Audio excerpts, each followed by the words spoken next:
Bienvenue dans cette vidéo de remédiation en mathématiques. On présente ici quelques principes du calcul avec les puissances entières. Alors, première méthode à appliquer, si on a un enchaînement de calculs. Typiquement, si j'ai le nombre à calculer 2 plus 3 moins 4, et puis je mets des puissances, je mets des multiplications, et je mets encore ici une puissance.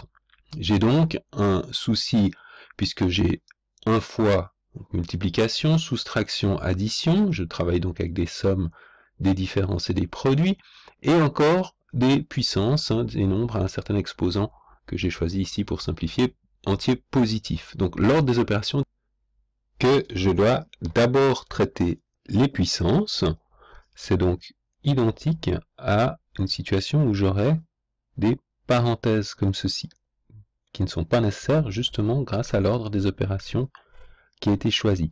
Donc je vais d'abord traiter mon 3 au carré qui fait 9, et puis je vais ensuite traiter mon 2 puissance cube, 2 puissance 3 ou 2 cube qui fait 8. Je me retrouve maintenant dans une situation plus classique, dans laquelle il y a fois 1 moins 1 plus. À nouveau, l'ordre des opérations me dit que je dois d'abord traiter la multiplication. Rappel, donc 2 puissance 9 moins 4 fois 8 fait 32. Maintenant, je n'ai plus que des additions et des soustractions, donc je travaille de gauche à droite. 2 et 9, 11, moins 32. Oups, pas la bonne couleur. Fait moins 21. Donc voilà, c'est simplement rajouter une hiérarchie dans l'ordre des opérations déjà connues, dans laquelle la puissance est prioritaire. Et puis maintenant, il y a une deuxième information qu'il faut connaître quand on calcule avec les puissances, ce sont ces fameuses règles de puissance que j'ai indiquées à nouveau ici. Alors concrètement, qu'est-ce que ça veut dire si je prends par exemple celle-ci, alors attention, il y en a une, après il y en a une deuxième, une troisième, une quatrième et une cinquième. Donc on va les regarder. Donc ça veut tout simplement dire que si je prends un nombre A, par exemple 2 à une certaine puissance, par exemple 4 fois le même nombre, même base, mais une puissance, un exposant différent, eh bien je peux additionner les exposants, ce qui est assez naturel parce que 2 puissance 4 c'est 2 fois 2 fois 2 fois 2, 2 puissance 3 c'est 2 fois 2 fois 2, donc finalement combien de fois est-ce que j'ai 2? Je l'ai bien ici 7 fois.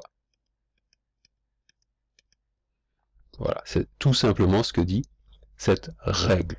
Donc, addition des exposants lorsque la base est identique. Maintenant, une autre règle qu'on a ici, si cette fois-ci sont identiques, non pas les bases, là les bases étaient identiques, les exposants changeaient, là l'exposant elle-même tout le temps, les bases changent, donc 2 fois 3 à la puissance 4 est égal, me dit cette règle, à 2 puissance 4 fois 3 puissance 4. Pourquoi? Parce que 2 fois 3 puissance 4, c'est 2 fois 3 fois 2 fois 3 fois 2 fois 3 fois 2 fois 3, 4 fois. Et puis 2 puissance 4 et 3 puissance 4, c'est 2 fois 2 fois 2.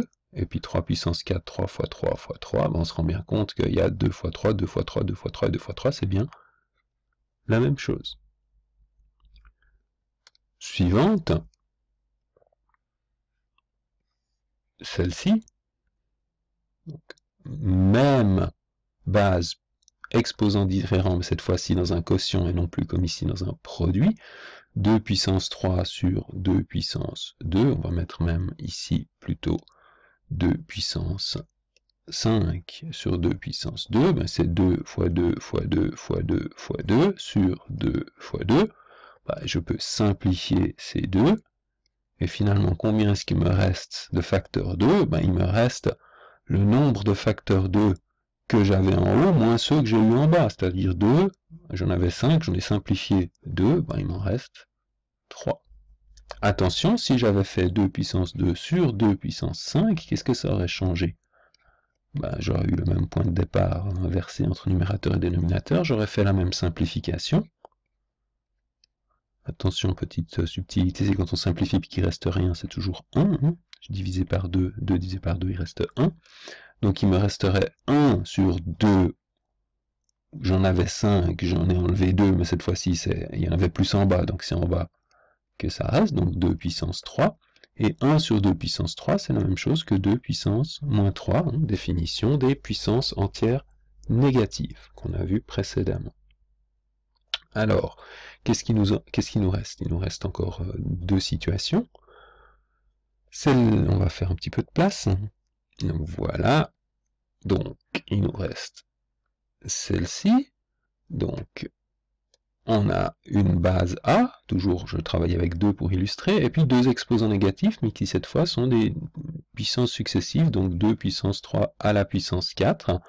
Qu'est-ce que c'est que 2 puissance 3 à la puissance 4? Ben, c'est 2 puissance 3 fois 2 puissance 3 fois 2 puissance 3 fois 2 puissance 3, 4 fois, puis qu'est-ce que c'est chacun des 2 puissance 3? Eh ben, c'est à chaque fois un 2 fois 2 fois 2, comme ça. Bah, finalement, combien est-ce que j'ai de 2 multipliés avec lui-même? Bah, j'ai 4 fois 3, c'est-à-dire 12. Ou bien je peux l'écrire comme ça. Donc j'ai 2 à la puissance 4 fois 3, 4 paquets de 3 chacun, c'est-à-dire 2 à la puissance 12. On multiplie les exposants lorsque il y a des exposants successifs avec une parenthèse.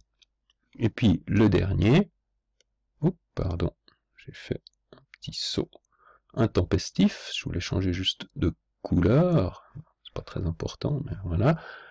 Le dernier, donc cette fois-ci, hein, c'est le petit frère de celui-ci, pardon. Ici j'avais même base exposant différent dans un quotient, même exposant mais bases différentes cette fois, donc 2 puissance, par exemple 2 tiers à la puissance 4, bien évidemment c'est 2 tiers fois 2 tiers fois 2 tiers fois 2 tiers, c'est-à-dire 2 fois 2 fois 2 fois 2 sur 3 fois 3 fois 3 fois 3, et puissance multiplication des fractions, et donc 2 puissance 4 sur 3 puissance 4, c'est exactement ce qui se passe là. Donc voilà, cette illustration de comment travailler avec des puissances entières.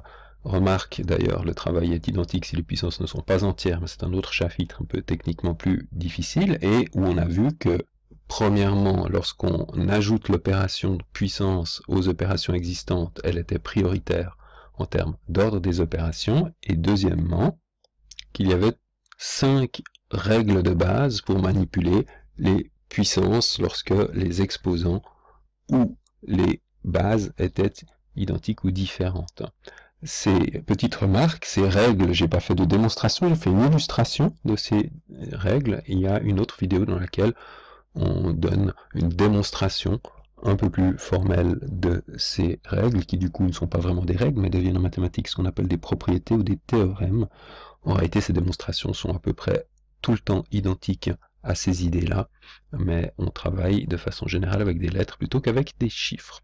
Voilà donc pour cette vidéo.